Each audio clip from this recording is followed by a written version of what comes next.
इस युग में इस धर्म तीर्थ को स्थापित सर्वप्रथम किसी ने किया तो वो आदि पुरुष आदि ब्रह्म भगवान ऋषभ देव थे।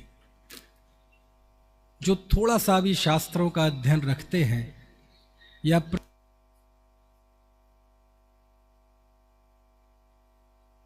पता है कि ये युग परिवर्तन होता है और युग परिवर्तन में एक उत्सर्पणी होती है, एक अवसर्पणी होती है। 10 कोड़ा कोड़ी सागरोपम की उत्सर्पणी, 10 कोड़ा कोड़ी सागरोपम की अवसर्पणी। उत्सर्पणी में 24 तीर्थंकर होते हैं, अवसर्पणी में 24 तीर्थंकर होते हैं। और वर्तमान में अवसर्पणी काल चल रहा है। अवसर्पणी काल से आशय यह है कि ऐसी परिकल्पना की गई कि जैसे सर्पणी होती है, ऊपर से फण होता है, चौड़ा होता है, और जो जो पीछे आते हैं तो उसका आकार घटता जाता है और अंत में पूंछ बचती है बिल्कुल बारीक। ऐसे ही जब मनुष्य की आयु, बुद्धि बल, उसके संयम की ताकत है ना, ऊंचाई, ये सारी जो चीजें हैं वो जब घटने लगें तो उस स्थिति को कहते हैं अवसर्पणी। उस समय सब ह्रासोन्मुख होता है। हमारे हाथ में जो अच्छी चीजें हैं वो हाथ में रखे हुए जल की तरह, जैसे अंजुली जल सम जवानी क्षीण होती है ना, ऐसे ही अवसर्पणी काल में सारी प्रशस्त चीजें धीरे धीरे हमारे हाथ से फिसलती जाती हैं। और वर्तमान में अवसर्पणी काल चल रहा है। अवसर्पणी काल में पहले 3 कालों में तो भोग भूमि रहती है, लेकिन जब चौथा काल प्रारंभ होता है, दुष्मा सुषमा काल, उस काल में धर्म पकता है और उस समय तीर्थंकर होते हैं और वह धर्म तीर्थ को स्थापित करते हैं। और इस युग में इस धर्म तीर्थ को स्थापित किया किसने? भगवान ऋषभ देव ने। इसलिए ऐसा कहा जाता है कि इस युग में जैन धर्म की स्थापना भगवान ऋषभ देव ने की।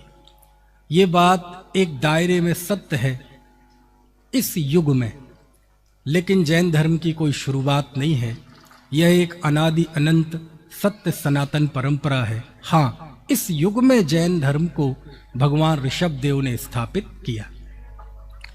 जिस समय भगवान ऋषभ देव ने केवल ज्ञान प्राप्त किया, राज्य अवस्था में उन्होंने लौकिक जीवन जीने की कला असी मसी कृषि विद्या शिल्प और वाणिज्य के द्वारा सिखाई थी।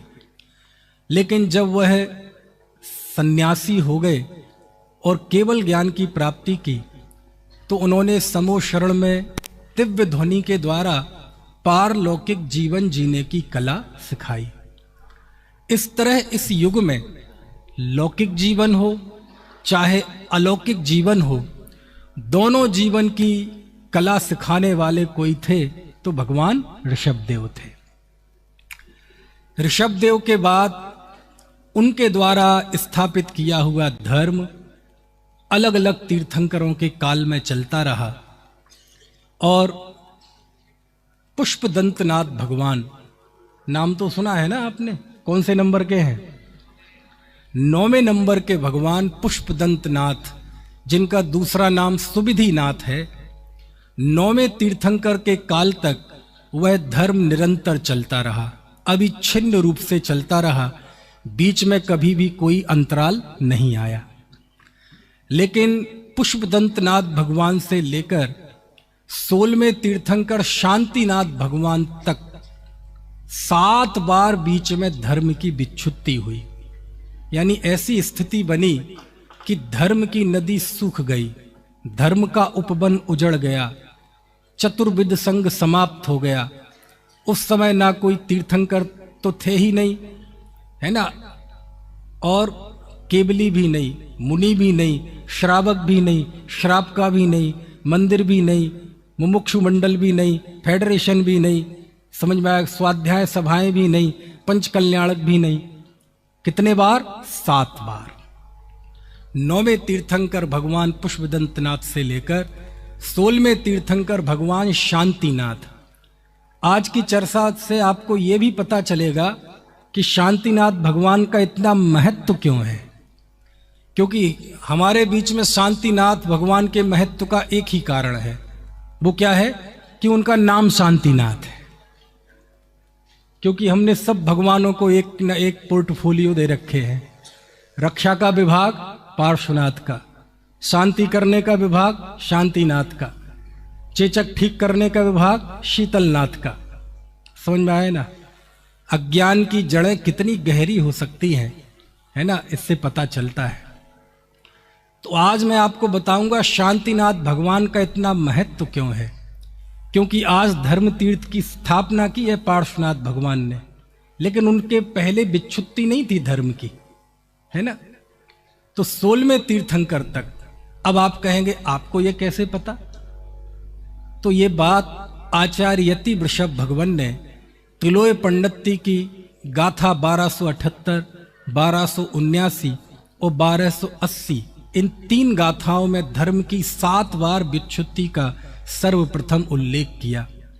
उच्छन्नोसो धम्मो सुभिप्प महेसु सत्य तिथेसु शेषेषु सोल शेषम निरंतरम धम्म संताणम पल्लस्य पाद मध्यम तिचरण पल्लम तिचरण मध्यम पल्लस्य पाद मेदम निरंतरम धम्म संताणम हुंडा सप्रेस्य दोषेण या होन्ति सत्व विच्छेदा दिक्खादि महाभावे अथ मिदो सम धम्म रवि देव। इन 3 गाथाओं में आचार्य ने इस बात को स्मरण किया कि देखो 7 बार धर्म की विच्छुत्ति हुई। एक पल्ल के लिए, पौन पल्ल के लिए, आधे पल्ल के लिए, पाव पल्ल के लिए, आधे पल्ल के लिए, पौन पल्ल के लिए, एक पल्ल के लिए। इस तरह 7 बार धर्म की विच्छुत्ति हुई। आचार्य से प्रश्न पूछा कि ये धर्म की विच्छुत्ति हुई क्यों, उसका कारण क्या था? तो उन्होंने लिखा हुंडा सप्पणेस्या दोषेण। ये सब हुंडा अवसर्पणी काल के दोष से हुआ। क्योंकि हम जिस काल में जी रहे हैं, एक तो ये अवसर्पणी काल है और उस पे भी असंख्यात अवसर्पणी बीतने पर एक काल ऐसा आता है जिसको हुंडा अवसर्पणी काल बोलते हैं और जिसमें बहुत ज्यादा अप्राकृतिक बातें होती हैं। एक तो करेला, ऊपर से नीम चढ़ा। समझ में आया ना? तो वो लिखते हैं कि हुंडा अवसर्पणी काल के दोष से ये धर्म की विच्छुत्ति हुई। तो प्रश्न, धर्म की विच्छुत्ति का अर्थ क्या है? मुझे ये बात बतानी है, बहुत मार्मिक बात है। हुंडा सप्पड़स्य दोषेण, है ना, सत्य होन्ति विच्छेदा। अब सत्य के विच्छेद होने का अर्थ क्या है? धर्म की विच्छुत्ति का अर्थ क्या है? समझ में आया?